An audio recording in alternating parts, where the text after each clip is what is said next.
All right, welcome everyone. Isn't it so great to be together in person? It just really is.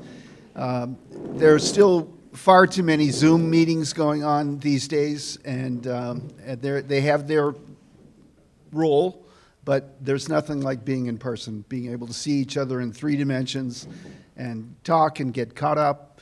And the old tradition of the potluck dinner is just a great one for the Trust. Literally some of the best dinners I've ever had have been at Stow Conservation Trust board meetings and annual meetings. So my name is Bob Wilbur. I'm the president of the Stow Conservation Trust. And I want to start by introducing the rest of the board. First, Vice President Susan Crane, if you could stand up, please. Great. Treasurer Eve Donahue. Great.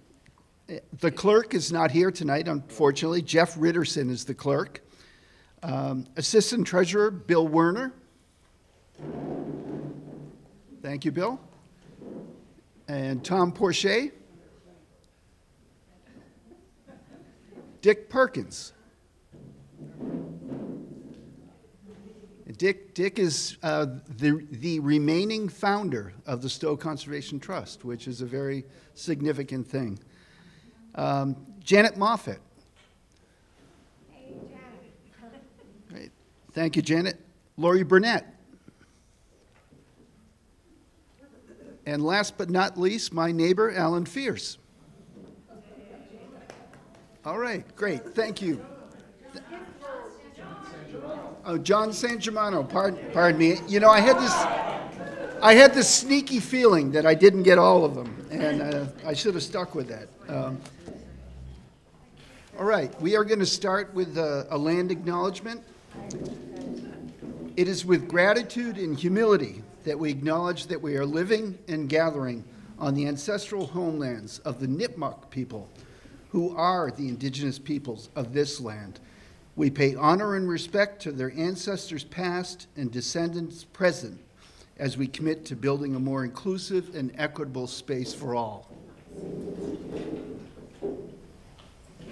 All right, first, just for the few of you who may not realize what the Stow Conservation Trust is, because one of the things that the board members experience on a regular basis is people who are interested in conservation, who love the open space in Stow, but don't really understand what the Stow Conservation Trust is. Many assume that it's a branch of Stow's municipal government. What it is a private land trust. It's a private conservation organization. The land trust movement began here in our state in the 1890s.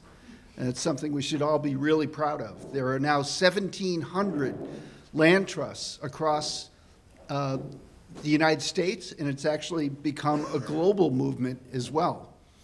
And so those 1,700 land trusts collectively have protected more than 50 million acres of land in the United States. And so private land trusts play a really, really important role working in close partnership with their government partners. For us, that's mostly the Town of Stow Conservation Department led by Kathy Sfera. Land conservation and which, when I say land conservation, I'm talking about 2 things. I'm talking about land protection, which is the transactional piece of it, legal protection of land, and stewardship. Those are very, very important activities. And as a matter of fact, they have never been more important than they are right at this moment. About 3-4 years ago, the United Nations Intergovernmental Panel on Climate Change identified land conservation, land protection, land stewardship, land restoration as one of the absolutely key climate response strategies. It's also been identified as a very important strategy for addressing environmental justice inequities across the United States. So That's why my assertion is that it has never been more important than it is right now. The Biden administration has identified the 30 by 30 goal, that is protecting 30% of the United States by 2030. And in Massachusetts, that commitment is absolutely in place. Despite being the third most densely populated state in the country, and despite having almost no federal conservation land. We don't have a national forest, for instance. Almost every other state has a national forest. So most of the conservation that has happened in Massachusetts has happened because of municipal, state, and land trust efforts. So third most densely populated, believe it or not, we're at 27% permanently protected in Massachusetts. And we will be one of the first states to get to 30% protected as part of the 30 by 30 goal. So again, something we should all rally around and feel very, very good about. So Stow, I'm stating the obvious here. Stow is a very, very special place to live and experience life and interact with your neighbors. It has so much to offer. It just is, it has incredibly beautiful vistas. It has rich environment. Many of us revel at the fact that we're basically 20 miles from Boston Common as the crow flies. Despite that, we have bears here. We have bobcats all over the place. We've had moose here. That's pretty great. And that has happened because of the efforts of so many people over the years and because of the conservation ethic of the citizens of Stow. And so it's something that I am extremely proud of.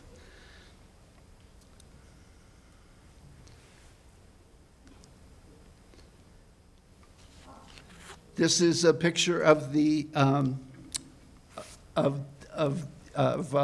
Shepherd property. Pardon me, please. I was getting stuck on something there.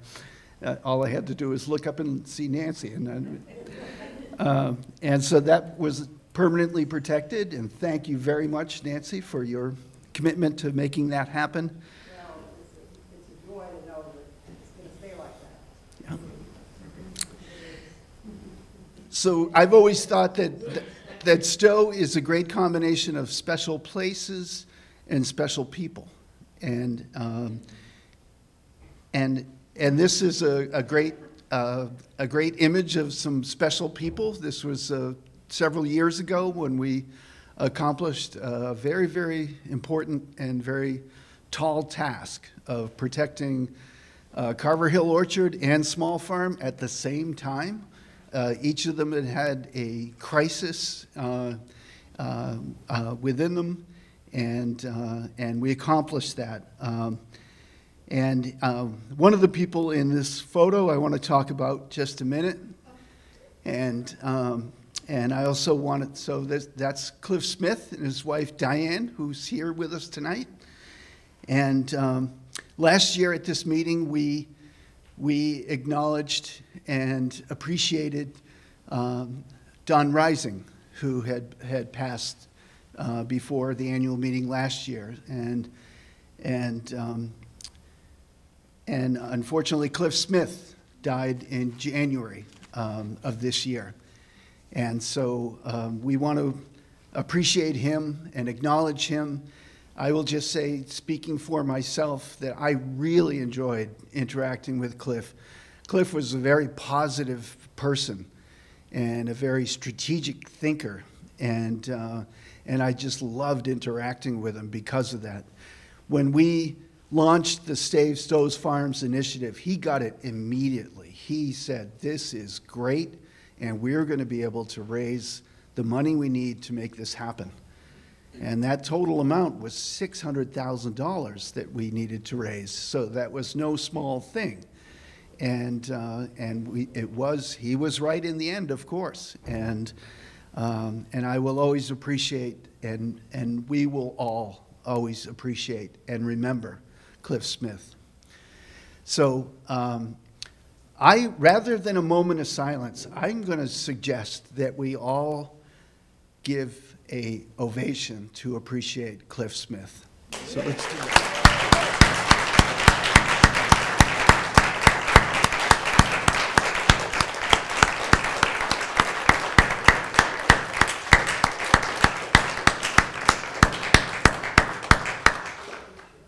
Thank you. That's my transition slide right there. How's that? All right, so now what we're going to do a year in review, look back, and then we'll go into the business meeting portion of this gathering. And so for a year in review, first up is land protection. And this organization, the all-volunteer Stow Conservation Trust, has protected an awful lot of land here in Stow. Almost all of the special places that have been preserved here in Stow, this organization has had a role in it, including many of the ones that the town owns, places like Flag Hill. The trust was right in the middle of that one and played an absolutely essential role in that. And so actually, I'm going to pause for a second. I realize I've missed something here, and I want to just stop for a moment before we move on. Dick, did you want to say something? I want to give you an opportunity. I'm sorry I forgot the moment where I was going to do that. Come up there. Please do. Please do.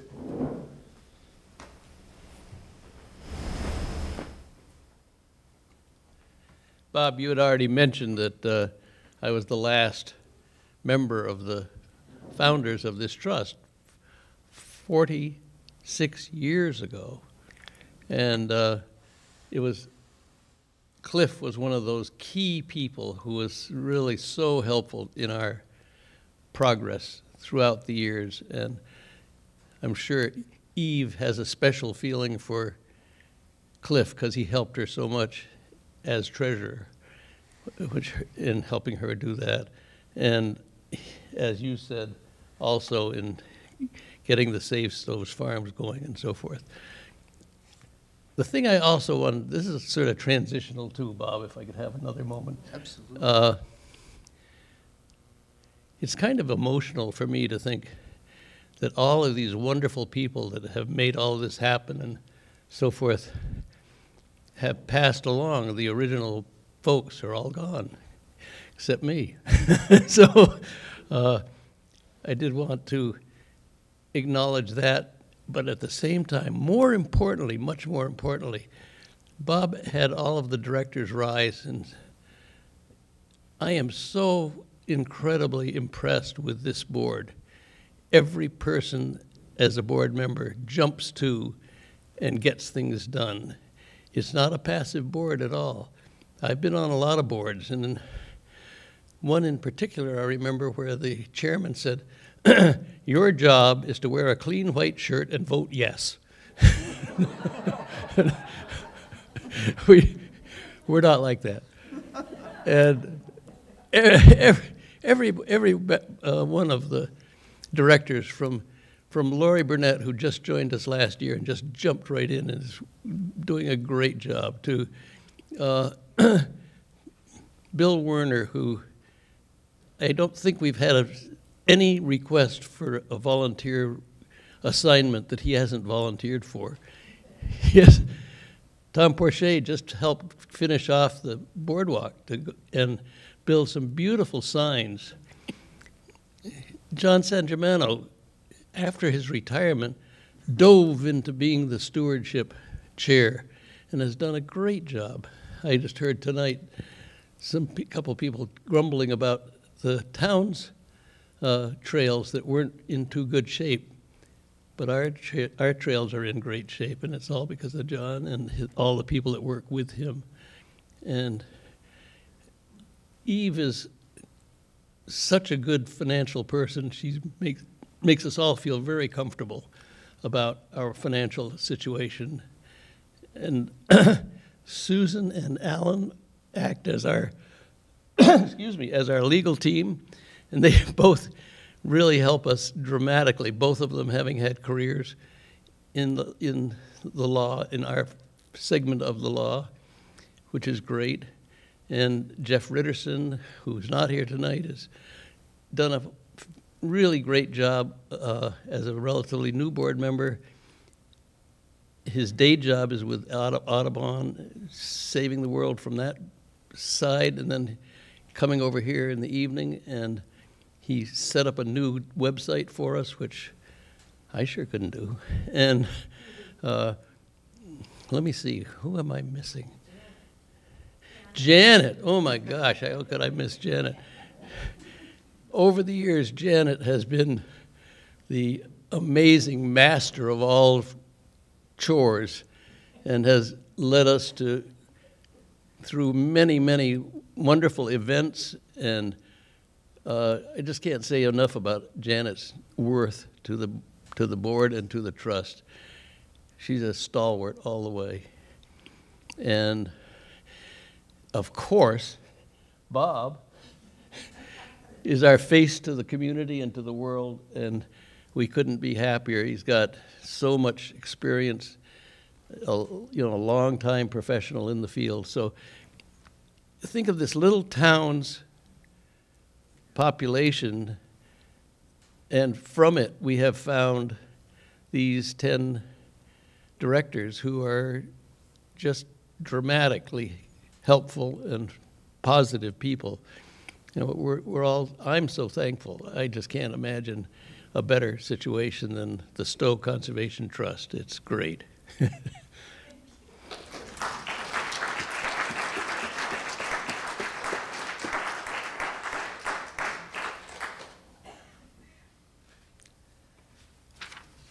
Thank you, Dick, and thank you for rolling with the fact that I missed my cue.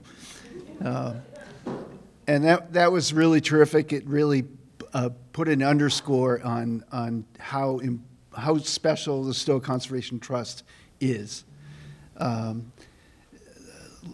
Land Trust began as an all-volunteer concept, but for most of them, that's far in the rearview mirror. They've staffed up, they've become larger organizations. We have remained a all-volunteer local land trust dedicated specifically to our town of Stow. And as I was starting to say previously, we've been involved in the protection of thousands of acres of land here in Stow. Almost every piece of conservation land that exists, this organization has played a role in it. And it's something that I hope you will continue supporting it. That's one of the reasons why I want to underscore that. So in terms of our land protection activities this year, I was thinking we didn't have anything to talk about, and then our treasurer, Eve, mentioned, Bob, we actually do, because we wrote a check, she wrote a check on behalf of the trust on December 31st, 2022, and that was the trust's primary contribution to the Stow Acres outcome. And the trust played a really pivotal role in that comprehensive outcome that is now unfolding at Stow Acres. The trust was the one that said, rather than wait for the Chapter 61 right of first refusal and pay $20 million to protect Stow Acres, why don't we sit down with them, ask them to put their plans on hold, and better yet, we'll pay for the fee for a very creative planner to work with us to facilitate a creative planning exercise to see if we could come up with a vision that would include conservation and housing and historic preservation with the whole Mapledale Country Club piece of it as well. And that's exactly what played out. And so that's what your local land trust brings to the table to help make that happen. And so the trust did contribute over $100,000 towards the purchase of that land. And I want to thank any and all of you who contributed towards that to help make that happen. We get 100% of our ability, our financial ability, from people like you who support our work, who believe in local conservation. And so thank you very, very, very much for that. It's incredibly important. Now let's go to stewardship, and I want to have a chance to thank John and all the work that he's done. Dick hit it just right. You know, when John retired, he said, "I've got a little bit more bandwidth now. I'd like to spend a bit more time on stewardship." And none of us really knew what was coming when he said that. You know, I mean, really, if there was a whirling dervish, it's John, and he has help. It's not by himself, and he'd be the first to acknowledge that. Lots of helpers on the board, Tom Porcher and Bill Werner especially. Janet is also very active on stewardship. But many of you are active members of the stew crew. And I can't say enough for the importance of that. And actually, let me just talk about the importance of that just for a moment. So in this first image here, this is at what is informally known as Fresha Pond. What's the actual formal name of it? Flag Hill Pond, thank you. But Fresha Pond, I think, works better, and most of us know that one. And so that pond has a unfortunate infestation of water chestnut, and water chestnut is a real tough one. It's tough to completely get rid of. What you really have to do is just keep knocking it back. And in terms of what I was saying earlier about the role of conservation in climate response, climate change itself and the symptoms of climate change, if you will, things like increasing temperature, those cause incredible stress on ecosystems. The challenge is that climate change is harder to impact, harder to change in the short term. All right? We're all committed to doing it in the long term. So one of the most important things we can do to help ecosystems be more healthy, and the term is more resilient to the impacts of climate change, is to reduce other stressors, things like invasive plants. And the water chestnut is a great example of that. So this year, once again, an intrepid group of volunteers went out and spent a day, and that's what that pond looks like after a treatment of that kind of effort. And that pond is much happier, healthier, more resilient, and the ecosystem is functioning much better because of the effort that all the people have made. Another good example of our stewardship efforts, over at the community gardens and Captain Sargent, and the trust, so those are two town-owned lands, the community gardens and Captain Sargent. The trust owns the Red Acre Woodlands, which is a spectacular property. If you haven't checked out Red Acre Woodlands, do it. It is a beautiful place. And there is a trail between the two that has quite wet. And there's a great image that really drives home that point. Really not very functional much of the time. You could take a step and end up sinking up to your thigh. And so the town and the trust collaborated on creating a boardwalk there. The town manager, Denise Domkowski, she appropriated some ARPA funding that the town had and directed it towards that project. The Conservation Trust, the Stow Conservation Trust, contributed towards that as well, and in some ways, more importantly, provided a tremendous amount of the oomph, the strength and legwork, the person power to make that project happen, working with the construction crew team that you see here. And Tom Porcher in particular, I want to make sure to credit for that. So beautiful, beautiful boardwalk over there, and it's a long, extensive boardwalk. And there is Tom, as it should be, given the right to cut the ribbon, the person who did a lot of the heavy lifting, literally, to make that happen. Well done, Tom. And there it is today with leaves coming down on it. Again, reducing stressors, invasive plants, reducing stressors, helping the ecosystem function better. This is Bill Werner and some of the Stow crew doing their work. It's all done with volunteers. What happens here in Stow is really impressive and very impactful, and it all happens with volunteers, which is something that is even more impressive. This one was over at Hale Corzine, was it, Tom? John? Yeah, it was Hale Corzine did a repeat pulling of invasives. Great.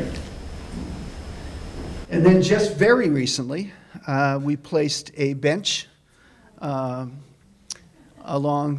the Assabet River, beautiful vista, some property that Don and Marcia donated to the trust, and that bench was put in by an intrepid group of volunteers again, and I'll just go back so you can look at that bench there and realize, can you imagine how heavy that is? And so hats off to that group of people there, a group of volunteers there that made that happen. John. On the left is Bill's invention of how to turn a cart into something that people could pull. The patent's not out yet, so don't show that picture to anyone else. Okay. All right. So that is the year in review. It was brief, but we're going to now move to the business portion of the meeting. Nancy? I've had a question or a comment in my mind, and because as you've shown, lots of the various places that there are wonderful trails in Stow, and it reminds me of my husband Tom, who was one of the early people with working on this. Yeah. And he always had a vision of Stow's emerald necklace, that the Stow and the way the trails kind of connect to each other. I'm wondering, is there a map that shows all of those trails? I know there are, and if so, how do I get one? There is a map. And I will also say that the Emerald Necklace concept, which is a contiguous trail that circumnavigates Stow, we're able to expand that vision because of Stow Acres and other protection down in that southwest quadrant of town. You remember there was only 10 years ago that we talked about that as being an underserved area as far as open space.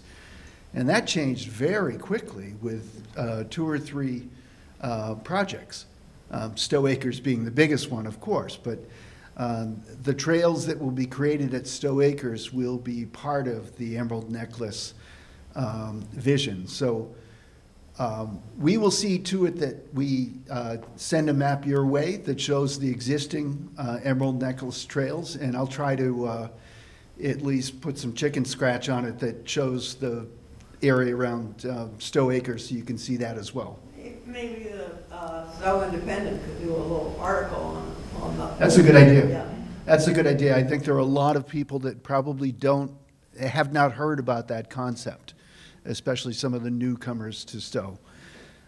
So with that, we're going to move to the business portion of the meeting. We're going to start with approval of minutes from the 2022 annual meeting. So these are the minutes from the 2022 annual meeting. There are at least a couple of hard copies circulating around.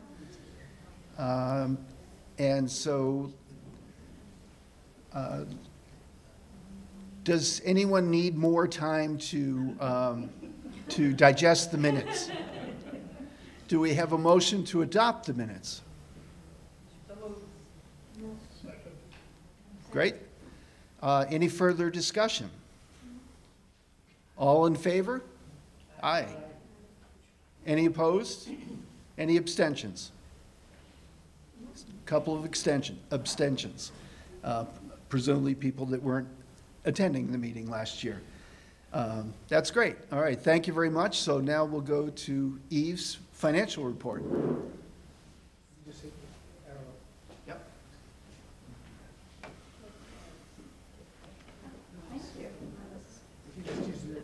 I think you may have to get to the next one. These two arrows. Okay. Huh. Hi, everyone. I'm so excited about this turnout. I am just going to briefly take you through the financials for this year, which is a fiscal year that ends in August. I just have 2 slides. On this first one, you see 2 pie charts, income on the left and expenses on the right, and you can see that our income was about $84,000. Our expenses were more than that, $104,000.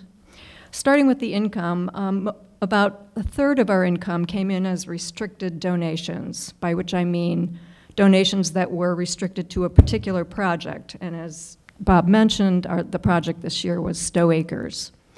Excuse me. Membership dues, 21% of our income, thanks to the people in this room and others who couldn't make it. We are so grateful for your continued support of our mission. Other income was a large amount of our income this year, and as you can imagine, that's a number of different things. But some of the key ones are gifts, which are donations that come in that are not membership dues and are not for a particular project. So for example, we have a lot of lifetime members, and they obviously don't pay dues anymore because they're lifetime members, but they still donate, and sometimes they donate for non-restricted purposes. And when they do, I call that a gift. Other income also consists of interest on our money market funds, which, as you know, interest rates have gone up lately. And sadly, in memoriam gifts in memory of Don Rising and Cliff Smith. People were very generous in their donations in memory of those 2. We sure miss them. Expenses this year were dominated by the land deal that we closed this year, Stow Acres. And I'm going to move to the next slide, which is a table, the first column of which captures what was on the pie charts in the previous page, except that these are dollar amounts instead of percentages. So you can see that the total income was $84,000, total expenses $104,000 in that first column. So that's for this year. And they're just, this is compared with the previous 2 years, just so you can see how things have changed. There are only a couple of things I want to point out on this big chart. One of them is, excuse me, the land deal expenses this year, it says $90,000, but Bob mentioned that we have spent $110,000 on Stow Acres, and the reason for the distinction there is because we spent the first $20,000 in 2021. So we spent $110,000. We tried to raise $100,000, didn't quite get there, so we filled in the rest with our treasury, what we had on hand. The other thing I wanted to mention on this top chart is the total expenses. You can see how they vary widely from year to year. So 105,000 this year, 42,000 last year, 26,000 the year before. Quite variable, right? And the reason for the variation is some years we close on a land deal, and some years we don't. And the years that we do, we try to get our income to match those high expenses, but it's not always possible. So the years when we don't close a land deal, we have to fill in because we know one of those closing years is coming up. And that's another reason for us to keep a healthy cash situation in our treasury, because we need to cover our closing years. And so some of you may have trouble seeing this chart on the bottom, but it shows our cash on hand situation. That's a kind of a modified balance sheet. So we had, at the end of the year, about $300,000 on hand, of which about 40%, or $123,000, was already spoken for. Virtually all of that in stewardship. So Bob mentioned that one of our key responsibilities is it's not just acquisition of land. Once we get the land, we have a lot of responsibilities of taking care of that land. And so that can be expensive, and we know that we have that responsibility in perpetuity, which is a long time. We're going to have to spend money, and therefore we've set aside monies for stewardship for various things. But that leaves in our treasury, available for the next project, is $177,000. And it's essential for land trusts to have a healthy balance sheet so that we can, I mean, we're in the real estate business, right? A land trust is in the real estate business. Real estate is expensive, and sometimes it comes up suddenly. And the more money we have in the bank, the more degrees of freedom we have as far as jumping on something and making sure that some new land ends up in conservation and not in development. So that's a brief overview picture. I'm happy to answer any questions, either now or you can catch me later. Any questions? Thanks.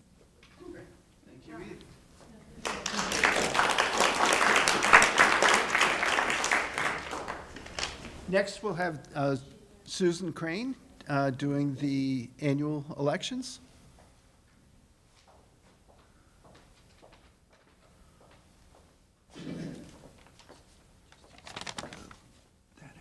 The right one. Okay. I get the easy part of this program. So up for re-election for 3-year terms are the following directors: Janet Moffett, Dick Perkins, Tom Porcher, Bob Wilbur, and Bill Warner. And so this will be a vote as a slate, but does anyone else have any nominations from the floor? Okay, hearing none. Would someone like to approve? Second? Okay. All in favor? Any opposed? Any abstentions? Okay, congratulations. As we all know, we're more or less elected for life, but the formal way to do this is for 3-year terms.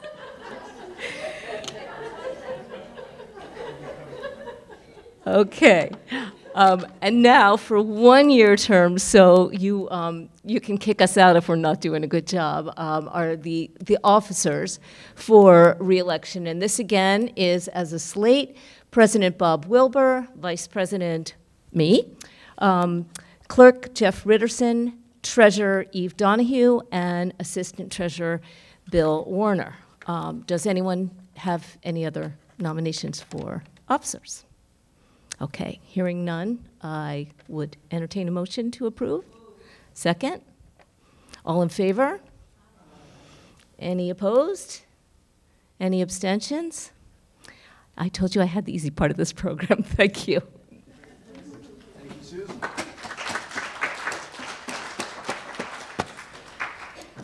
All right, before we go to our speaking program, I realized there was one really important thing that I wanted to relay to all of you.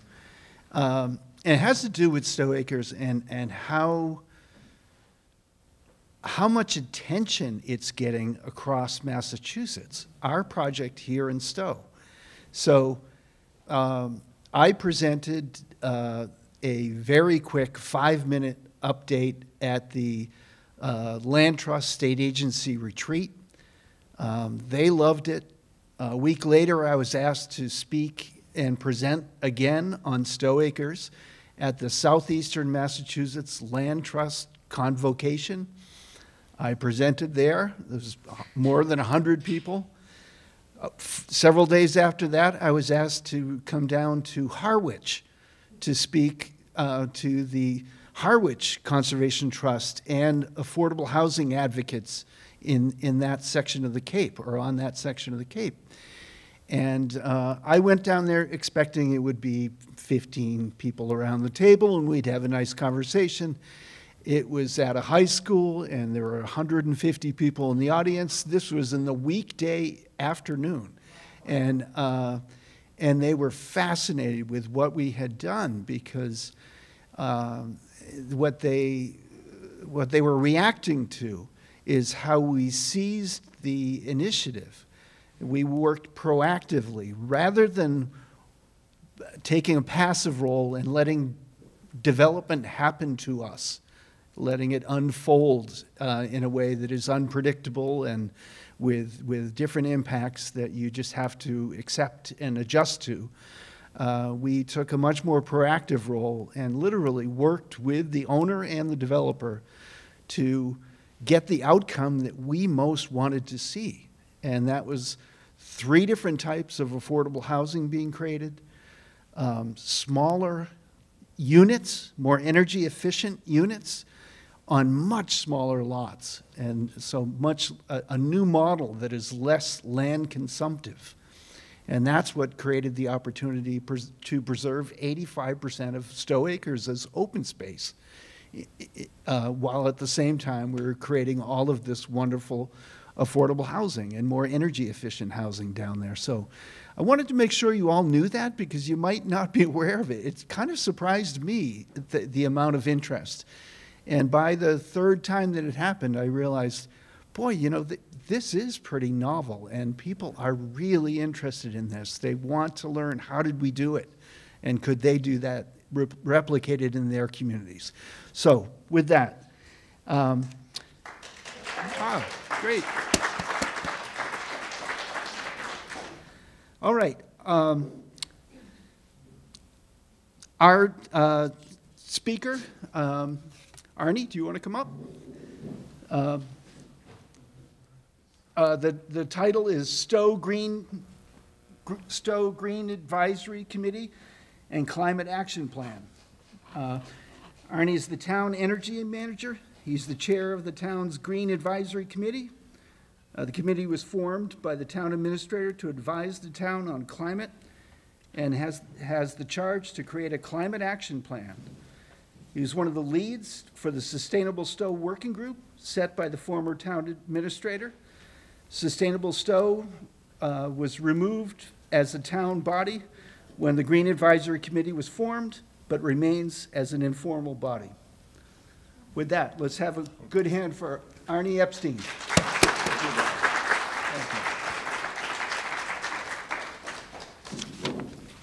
Well, thank you for inviting me to speak tonight.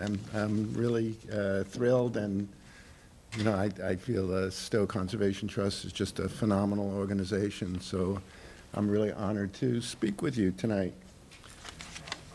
So as Bob said,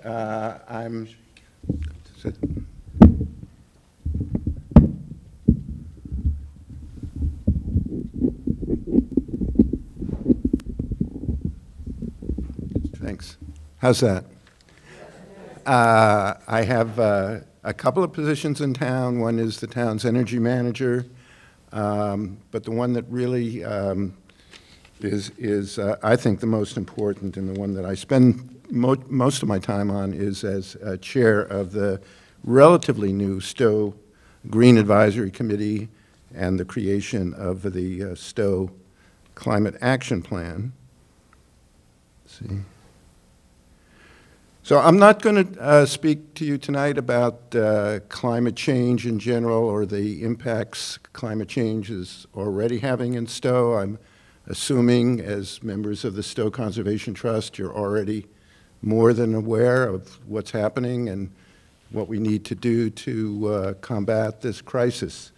What I will do is give you a little bit of specific background on how the Stow Green Advisory Committee came about and the creation of the Stow Climate Action Plan.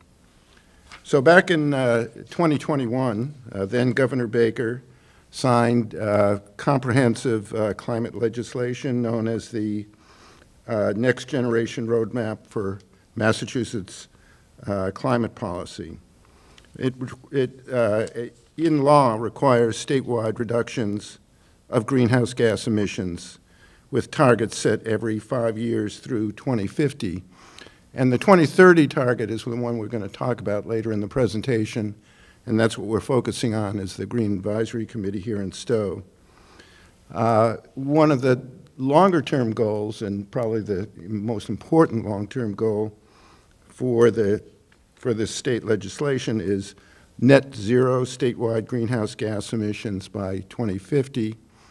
For those of you who are not familiar with the term net zero, it just means that the state will reduce greenhouse gas emissions by as much as possible. It's legally required that emissions be reduced by at least 85%, and the remaining 15% can be an offset through removing carbon dioxide directly from the atmosphere, so the net of those two is zero. That's what we mean by net zero. Let's see what I do. So with the passage of this comprehensive climate law in Massachusetts, the Stow Select Board decided it was time to have a formal town committee which we decided to call the Stow Green Advisory Committee. I think the specific target of the Select Board in creating this committee was to align Stow with the statewide greenhouse gas reduction legislation that we spoke briefly about on the previous slide. And with that, to improve energy efficiency and reduce greenhouse gas emissions, mitigate the impacts of climate change, which we'll talk about a little bit later in the presentation, and oversee the development of the town's climate action plan, which we'll also discuss. Oops, I got out of so, Tom? Sorry, pressed the wrong button. Okay. Page. All right, so the Stow Green Advisory Committee, it's a formal town committee composed of 9 members. The chair, and we have representatives from other boards and committees in the town, as well as 2 at-large committee members, including John, here with us today. As Bill noted, we also have a volunteer group. The group called Sustainable Stow, which you may be familiar with, had been a town working group at the time that the Green Advisory Committee was created. It was converted to an all-volunteer group, and we work closely with Sustainable Stow. You may remember some town initiatives called the Stow Solar Challenge. That was 8 or 9 years ago already. We had another townwide initiative 3 or 4 years ago called the Heat Smart Initiative, trying to get residents in town to be familiar with heat pumps and adopt them if possible. Sustainable Stow also has a monthly library series that you may be familiar with. So we're actively continuing to partner with Sustainable Stow.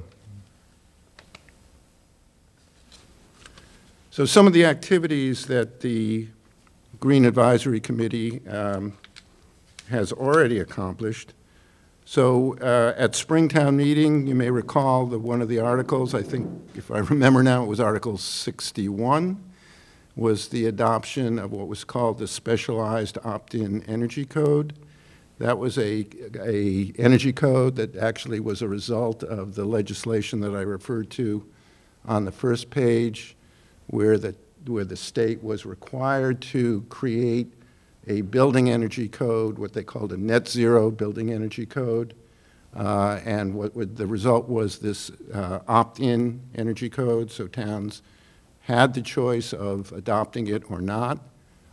Stow was the 16th community in the state to adopt this specialized energy code. It will go into effect on January 1st of 2024. So I think we can all give ourselves a pat on the back for having adopted that. That code, as we'll see later on in the presentation, really encourages all new construction to be all electric, highly efficient, and minimal carbon footprint. We also sponsored the adoption by the Select Board of a policy prohibiting the use of fossil fuels in new and renovated municipal buildings. The Select Board adopted that policy about 3 or 4 months ago, so I think we can look forward to having highly energy efficient, non-fossil fuel, non-greenhouse gas emitting municipal buildings going forward. We've been working with our utility, Hudson Light and Power, to increase incentives for energy efficiency measures and measures that reduce greenhouse gas emissions. And they've supported those initiatives both at the municipal and residential level. At the municipal level, they've doubled their incentive. This year, we're using the incentive from Hudson Light and Power to install chargers for the police, who are now, as you may know, purchasing a all-electric F-150 Lightning, and the building department that's getting an all-electric van. So those two chargers, 50% of the cost will be paid through rebates from this improved incentive from Hudson Light and Power.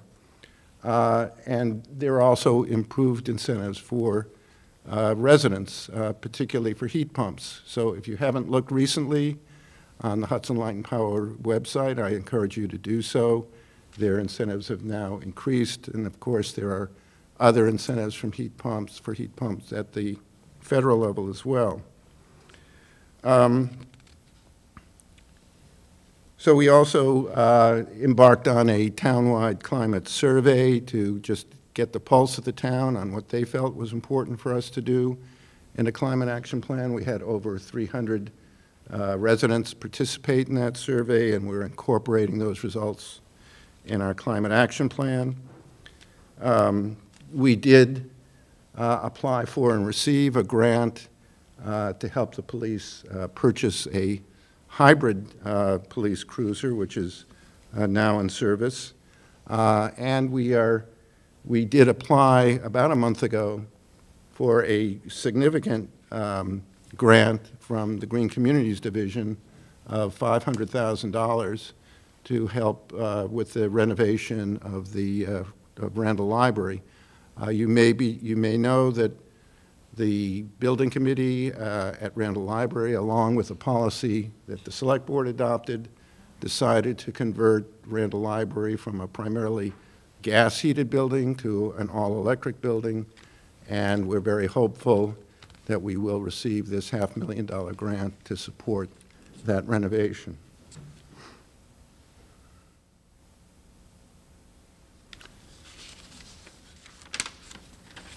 So what you're looking at on this slide is a greenhouse gas inventory of Stow. What a greenhouse gas inventory is it looks at all of the various sectors and fuels in town that emit greenhouse gases, primarily carbon dioxide, and determines what fraction of that is in what so-called sector and from what fuel and what our total greenhouse gas emissions are. As you can see from the pie chart on the left, transportation, and that's almost entirely, 95% of that is personal vehicles, accounts for essentially half of the greenhouse gas emissions in the town. Another major chunk is our buildings, and again, it's our private residents, with municipal and commercial buildings making less of a contribution, that comprise, those two together comprise the bulk of our emissions here in Stow. The little slice that you can see at the top is electricity, and that is accounting for the emissions associated with the generation of electricity from our utility, Hudson Light and Power. The pie chart on the left is essentially showing the same information but broken down by fuel.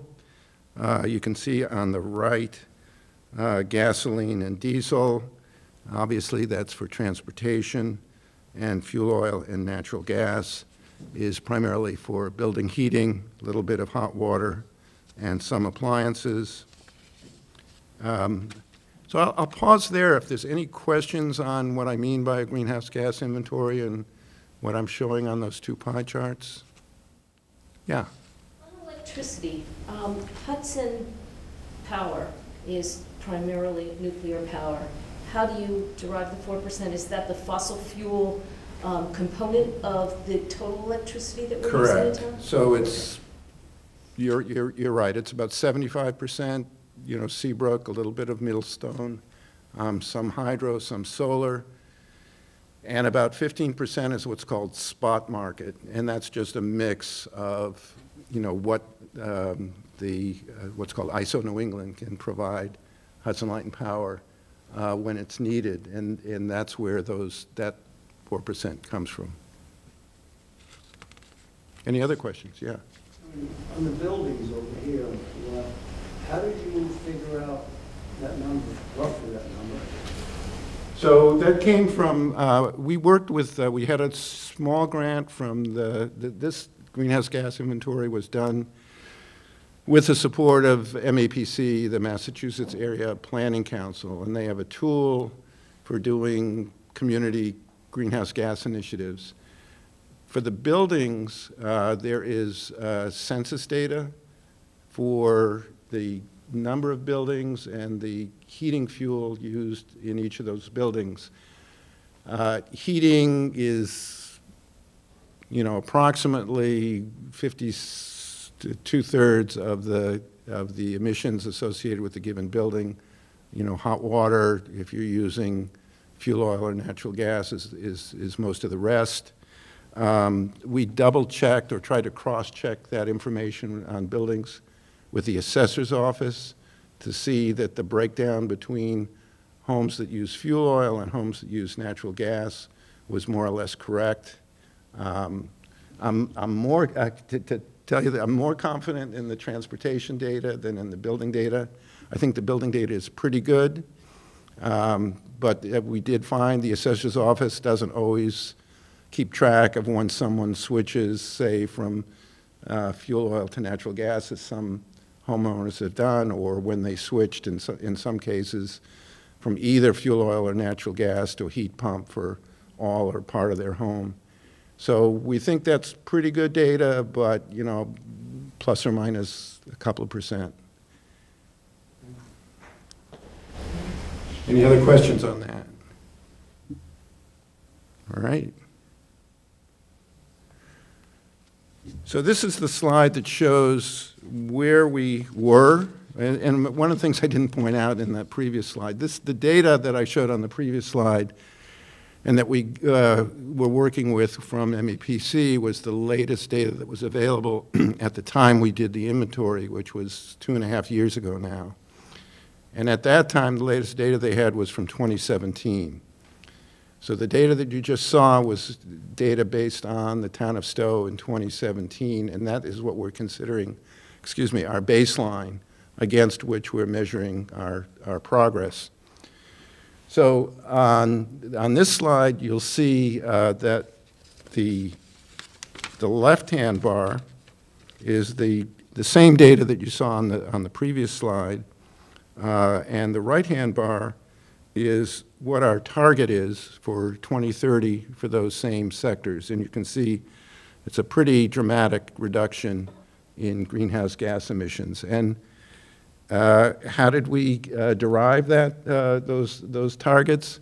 What we did was we took the statewide data for 2017, which is available to us from the state, for the transportation and building sectors, and saw what their target was for 2030 in terms of a reduction in greenhouse gas emissions in each of those sectors.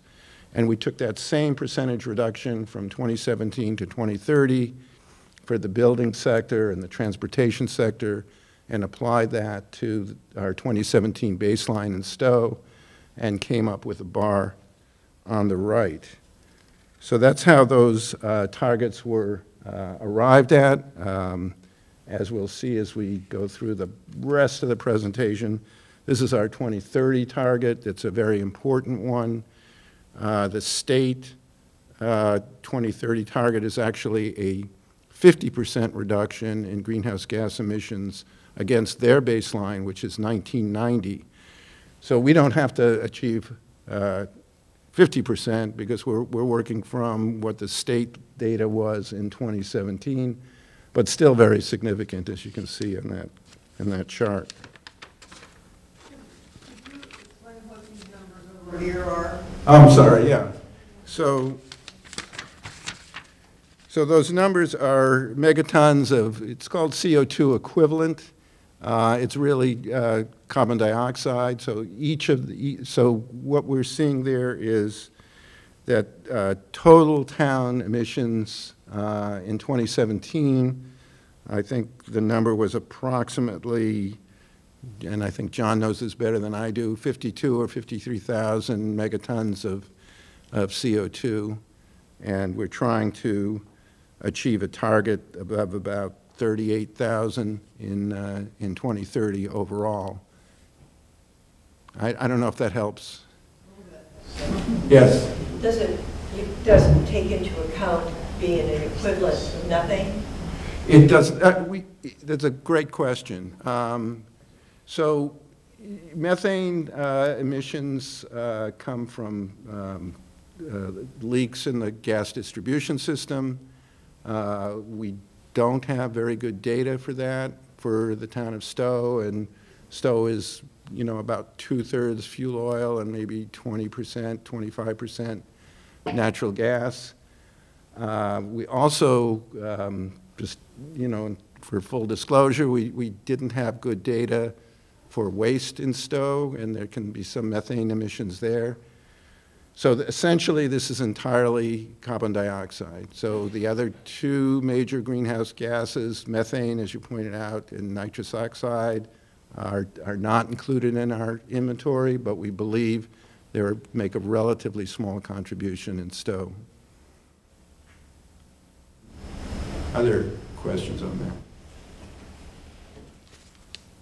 Let me ask you, when you factored in the emissions, do you factor in such things as lawn care, leaf blowers, et cetera? Because they do a huge amount of emissions, and a huge amount of them going around town right now. Yeah. Could you repeat the question? Okay, so the question was, did the greenhouse gas inventory include emissions associated with the use of lawn care equipment? And the answer is no.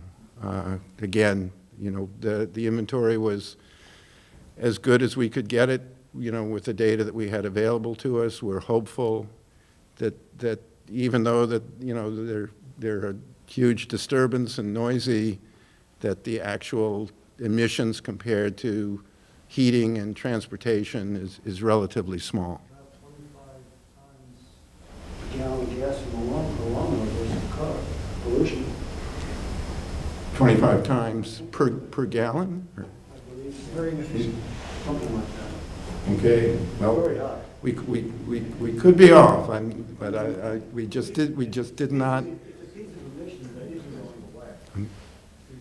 Well, one of the things, just going back again briefly, just to try to at least address that problem to a degree, is one of the things that Hudson Light and Power did as part of the improvement of their rebates and incentives for residents is, again, if you go on their website, they now will provide fairly generous incentives for replacing your gas-powered lawnmower with an electric lawnmower. So, you know, there is hope that we'll be able to address that issue to a degree. Any other questions on that?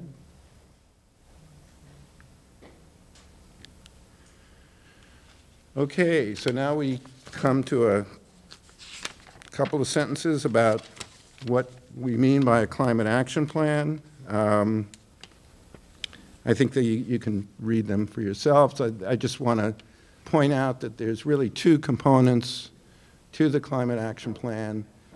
One component is a plan to reduce greenhouse gas emissions. The other part of the plan is to prepare for the impacts of climate change, which we know are already occurring and will become more severe in the years ahead. So the climate action plan spans both of those major aspects of climate change. I did want to mention, for those of you who are interested, the state has their own statewide climate action plan called a Clean Energy and Climate Plan, or CECP for short. So if you Google that, you'll come up with what the state is planning and how they're planning to achieve the targets statewide that we talked about a little while ago. It's also the case that, you may know this, some of the surrounding communities like Concord and Acton have their own community climate action plans.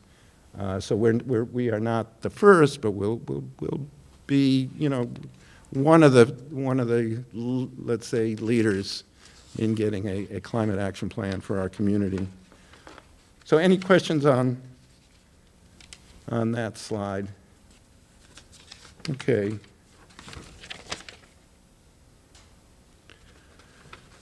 So we break down, as the state does, the climate action plan primarily into those areas that are listed on this slide. We also call them sectors. So the two that we've already talked about, well, actually three, is transportation, buildings.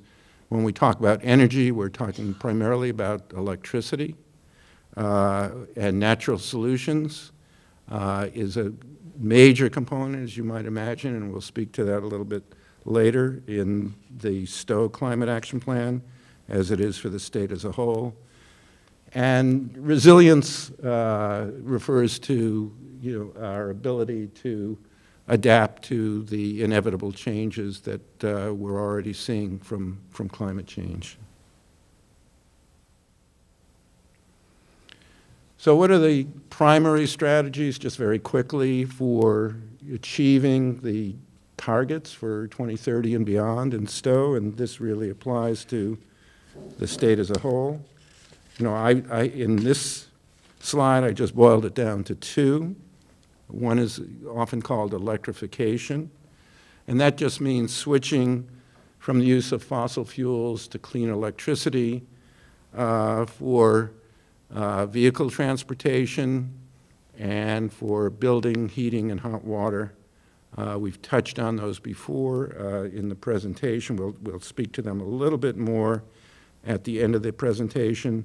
But you will see that we are making progress in both of those areas. There's still challenges in both of those areas, but I think it's reasonable to think that we have a good shot at meeting our targets in those two major areas through this idea of electrification. And again, electrification has the advantage of, it's a twofold advantage. One is that when you heat a home or you drive a car using an electric motor rather than a gas motor or a fuel oil furnace, it's much more efficient. You get, when using a heat pump, you get about 3 times as much heat per unit of energy when you use a heat pump run by electricity as you do with a fuel oil or natural gas furnace or boiler. And the other aspect of it, of course, is that if that electricity, and that electricity needs to come from clean sources, meaning non-CO2 emitting sources, and we're fortunate in Stow that we have essentially one of the lowest greenhouse gas emitting sources of electricity in the state with Hudson Light and Power, with the combination of the generating sources we talked about before. So the combination of the higher efficiency and the clean electricity results in a dramatic reduction in emissions when you do that switch. Alan? Well, I just think you should mention, Arnie, that one of the reasons, maybe one of the primary reasons for making electrification such an important strategy for Stow is the cost of electricity in Stow, which is either the lowest cost electricity in the state or among the lowest 2 or 3. That's an excellent point. In Stow, we're fortunate to have a combination of both about the cleanest electricity in the state as well as about the most affordable electricity in the state. For those of you who, speak to your friends in Acton and Maynard, you'll know that they pay literally 3 times as much per kilowatt hour as we do here in Stow. So Stow is, really in a good position to make these electrification changes. Yes. Sorry to, but if we showed 4% electricity before on that graph, in terms of overall emissions, and that will, if you looked at that same graph in 2030, we would expect that, electricity, we're not expecting the electricity from Hudson Light and Power to get any cleaner than it is today. We're anticipating it will be about the same. It's called an emissions factor. That's the amount of CO2 per kilowatt hour of electricity generated. We're expecting that to be about the same. But that same pie chart that we looked at if we meet our targets, would look much different in 2030 than it does today. I guess my question is how much more electricity would we be using if we hit? So we're estimating that if we hit those targets that we spoke to, that our increased demand for electricity in Stow in 2030 would be slightly more than 20% from what it is today. And we've been in discussions with Hudson Light and Power. They have the generating capacity. They have 2 distribution lines coming from their substation in Hudson to Stow. They do have plans, if needed, to put a 3rd distribution line in to feed Stow and to add additional resilience to the town. So they feel very comfortable that they can meet that additional demand. There is, by the way, on that topic, there is an issue right now with electrifying buildings, and that's the availability of transformers, and that's a nationwide issue that some of you, I see some heads nodding. For example, the renovation of the library, they've determined that the existing service to Randall Library, given the higher demand that's going to be required from using heat pumps rather than natural gas, would not be supported by the existing transformer that's currently feeding the library. So the town actually has to go on the market. Hudson Light and Power does not have an inventory of that transformer right now, so the town has to go on the market to find a rebuilt or used transformer to meet those demands. So that's a real near-term issue, and it's a national issue. So, I think that's, probably, I think Hudson Light and Power is worrying more about that right now than, than their ability to meet the increased demand, over the next 7 or 8 years. Where am I? Okay, any other questions on electrification? And Alan, that was, that's a terrific point. I mean, I should have mentioned that. So sequestration. So sequestration just means absorbing CO2 from the atmosphere and storing it, in hopefully some long-term repository. And in the case of Stow, that's our forests and soils.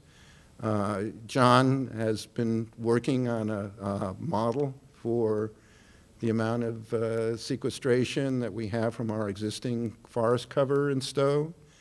And John, you can correct me if I'm wrong, but I think his numbers right now, and I think they're conservative, suggest that of the 52,000 megatons of CO2 we currently emit, over 20% of that would be offset from our annual sequestration from existing town forests.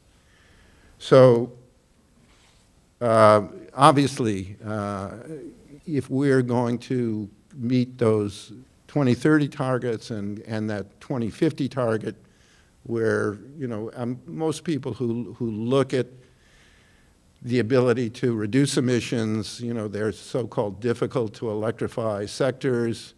I mean, in Stow right now, it would be things like, fire trucks, or, that right now some of the municipal vehicles, they just don't have a electric alternative to, to some of these vehicles.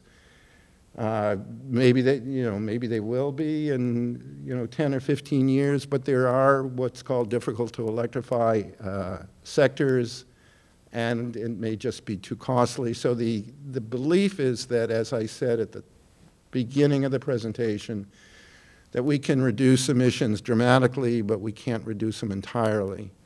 And the sequestration, the removal of CO2 from the atmosphere from town forests is what would enable us to offset that residual emissions. So that's tremendously important. I think it's the only thing that will ultimately enable us to meet our long-term targets.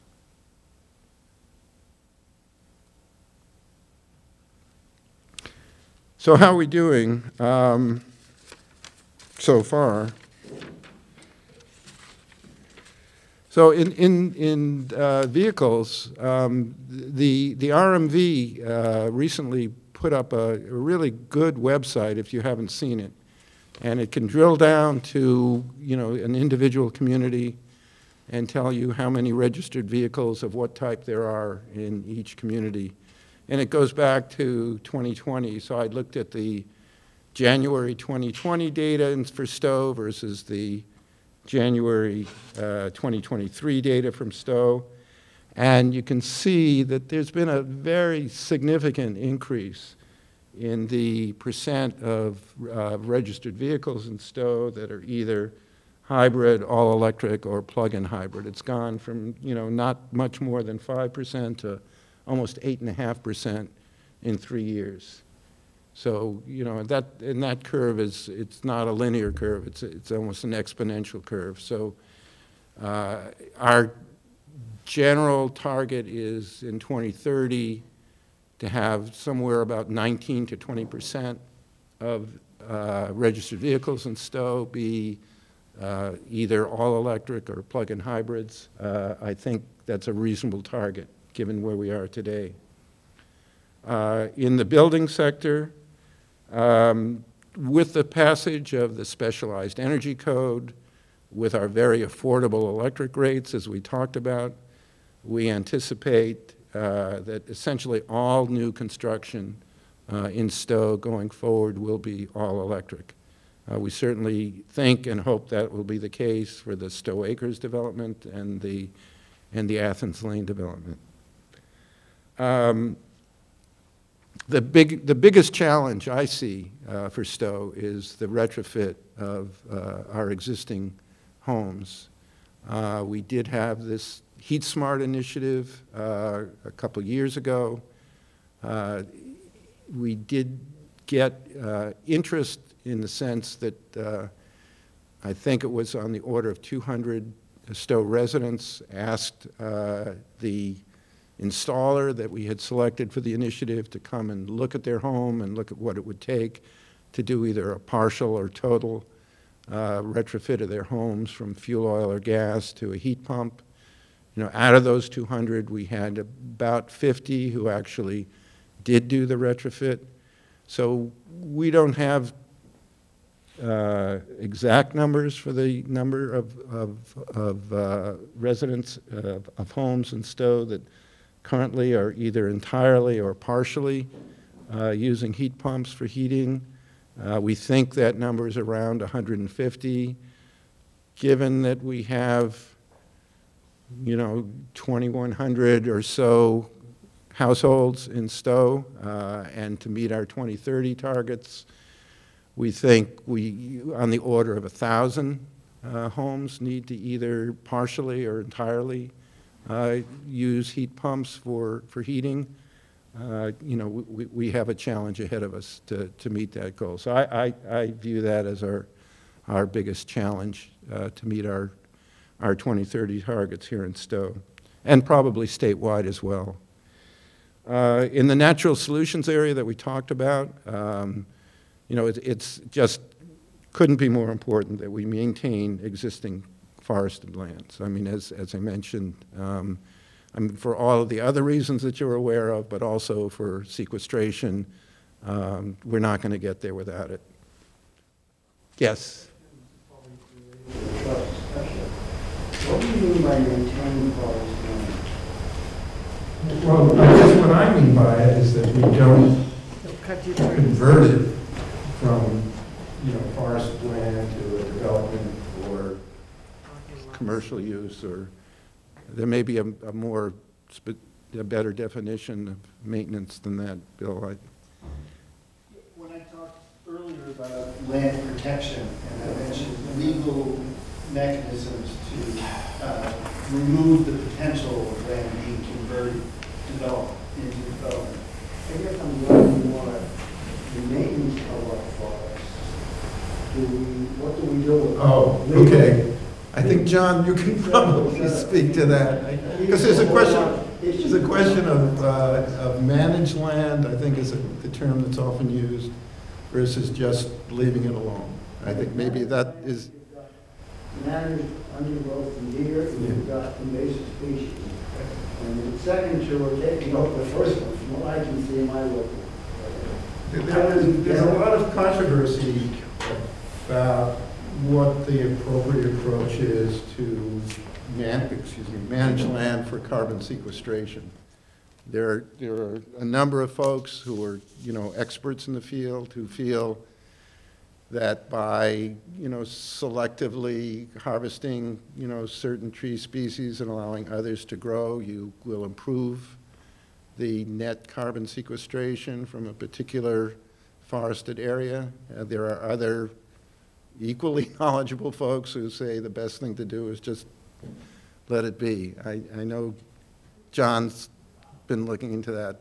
Yeah, that's a good way to put it. It's not agreement, you know, as to whether it's the best thing is to leave it alone.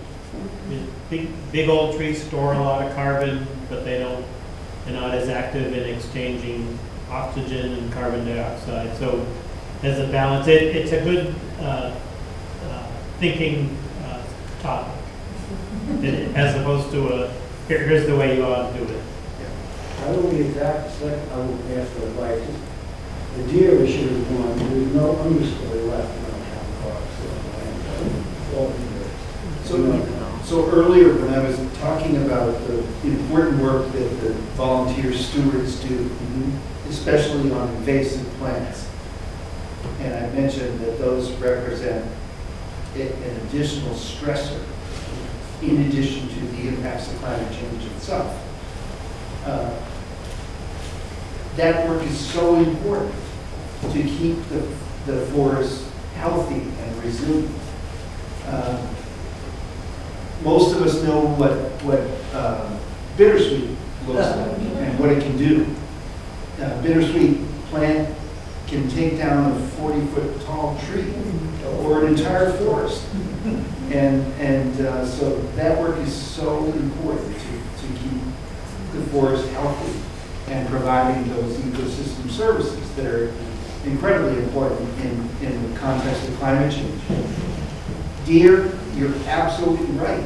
That is an underappreciated additional stressor.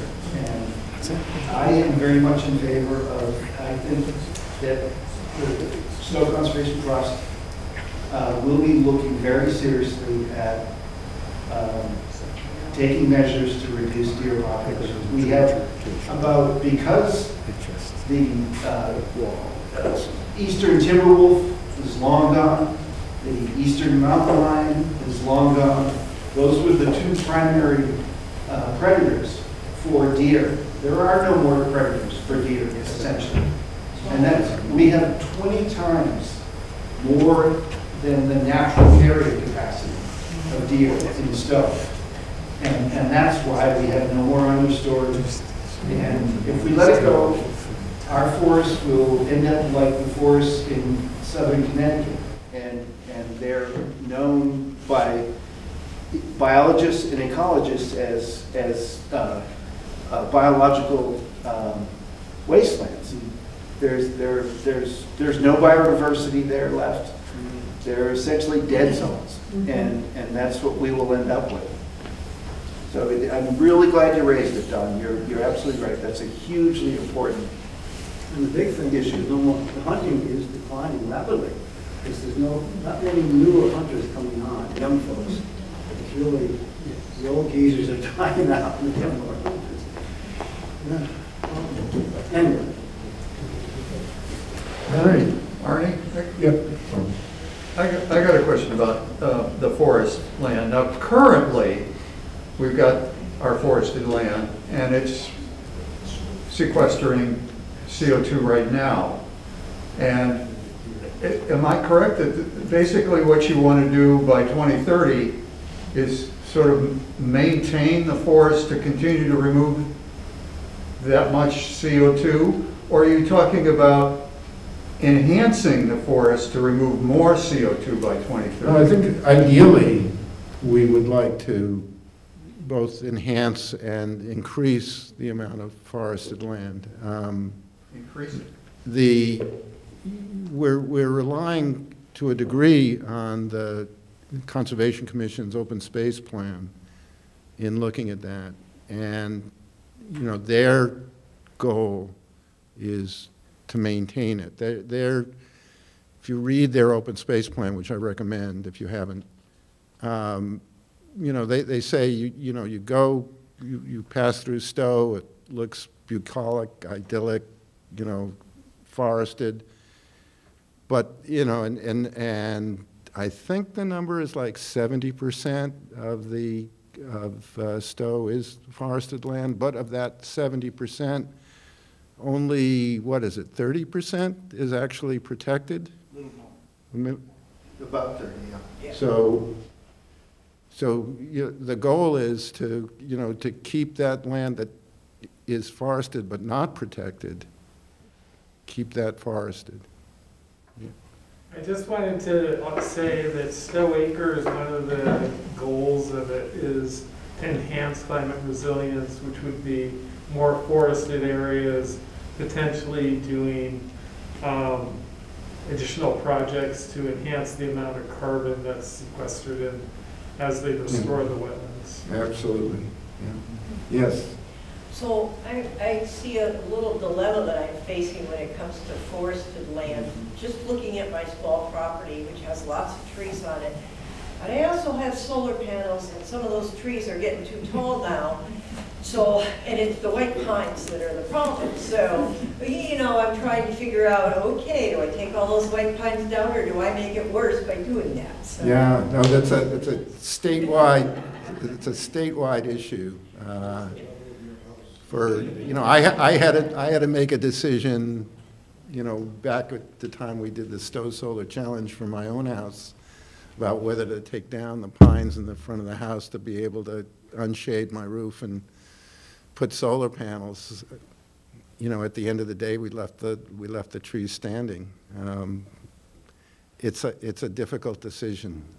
It's all I can say. It's, you know, ideally, what you do is you use disturbed land, you know, that's, or, you know,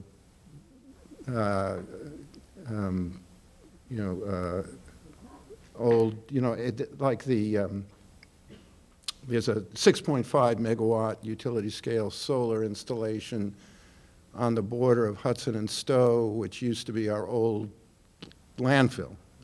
And that's the type of land that you would like to use for you know, a large solar installation. And, you know, there's been studies by the state, and I know Audubon recently completed a study trying to see, you know, what areas were available that wouldn't disturb existing forests, but still provide the state. In order to achieve statewide the 2030 targets, it is actually requiring about a quadrupling of the amount of solar installed in the state, a huge increase. So what we have to do is find the right places to install those solar installations. Yeah. So I'm sitting here listening about to this push for forestation, and it's kind of disquieting because if we increase the forestation of Stow, we decrease the biodiversity. Our open lands are an important part of the biodiversity of the community, and we're not allowing forest fires anymore to naturally create these open spaces. So, for example, if we were to take the Sargent Fields and turn them all into forest area, that whole area would decrease in biodiversity. So you're probably more expert in that than I am. I know, excuse me, John has been looking at that as well as a way to, as one of the reasons to manage forests, to increase biodiversity by selectively, you know, cutting down certain types of trees and allowing. It's not the same. I agree. I mean, it's not the same as an open space. Yeah. It's an important zone for so many species that need the open space and also need the forest. So we need to maintain that. It's disquieting to think that we want to push and close off all open spaces. So, yeah, and maybe that's another reason why the target is to maintain what we have. Any other, yeah? Is there a straight number trade-off? If I put an acre of silicon down, it's going to save so much CO2? You can do those calculations. And if I'm building it up, if it was open, and I'm starting to build a forest on it, how much CO2 yeah. would be? So we don't. And people, you can talk to, you know, and there are a lot of very, you know, we used, you may remember from the Stow Solar Challenge, we used a company in Hudson called New England Clean Energy. And they're a terrific, highly reputable company. And they will do those types of calculations for you about, you know, how much additional clean energy you get versus the amount of sequestration you lose by, you know, cutting down forests. And you can make those calculations work out, you know, either way, depending on what you want to happen. But, you know, generally, I think, you know, all things being equal, you would prefer to site your solar in areas where you don't have to cut down forests in order to, you know, to install the solar. I mean, there may be, you know, there may be times when that's your only option, or at least for some of it, but, you know, but by and large, use existing rooftops, use existing spaces that have already been disturbed. Don't cut down forests unless, you've eliminated those other alternatives. All right. So what's our schedule? We've been working on this for actually a couple of years now. We are hard at work internally in the committee, working on a draft of the whole plan. Our current schedule calls us to have that available for public review in February of next year.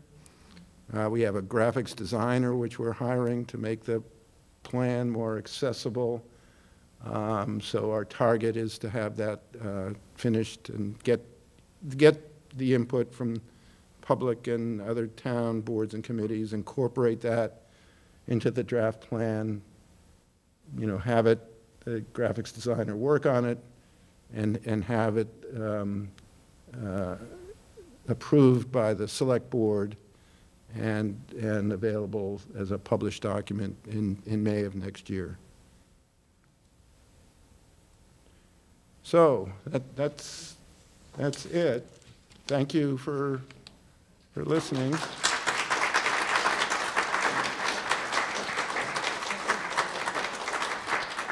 And thanks all of you for coming tonight and for supporting the Stow Conservation Trust. Thank you.